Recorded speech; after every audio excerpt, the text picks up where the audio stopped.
எனக்கு தெரிஞ்சிச்சு நாய் மாதிரியே தான். இப்போ அதே மாதிரி தான் பண்ண போறாங்க. நின்னவன அமைதியா இருந்ததா, வண்டி எடுத்தோம்னா பின்னாடியே ஓடியாந்தது. நின்னா அதுவும் நிக்குது. ரிவர்ஸ் பண்ணா அதுவும் ரிவர்ஸ் வருது. யாரும் ஆள் இல்லைன்னா நம்ம அமைதியா ஜாலியா இது பண்ணலாம். அத ரோடு டக்குன்னு எடுக்க காலியா இருக்கு. அது இந்த புறம்பாக்கு ஒண்ணு நின்னு நடுவுல ஏன் எக்கடு கட்டான்ற மாதிரி. எதுக்கு டான்ஸ் ஆடுதுன்னு தெரியல. இது நடுவுல அந்த இன்னும் ஆளா காணாம போயிட்டான். முன்னாடி போயிட்டானா?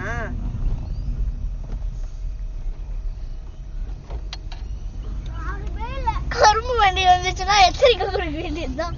ஆனா கரும்பு வண்டி வருதுன்னா நம்ம கொஞ்ச நேரம் நின்று பார்க்கலாம், ஜாலியா இல்லங்க. அது நம்மள டிஸ்டர்ப் பண்ணாது. கரும்பு வண்டி அது டேஞ்சர். அது எப்பவுமே டேஞ்சரா? அது சரௌண்டிங்ல நிக்க கூடாது. யாருமே இல்லையா, நம்ம தைரியமா வண்டி ரெடியா வச்சு நிக்கலாம். முன்ன பின்ன ஆள் இருந்ததுனாவே நமக்கு ஏழ்றதான். அது நாங்க நிக்க கூடாது.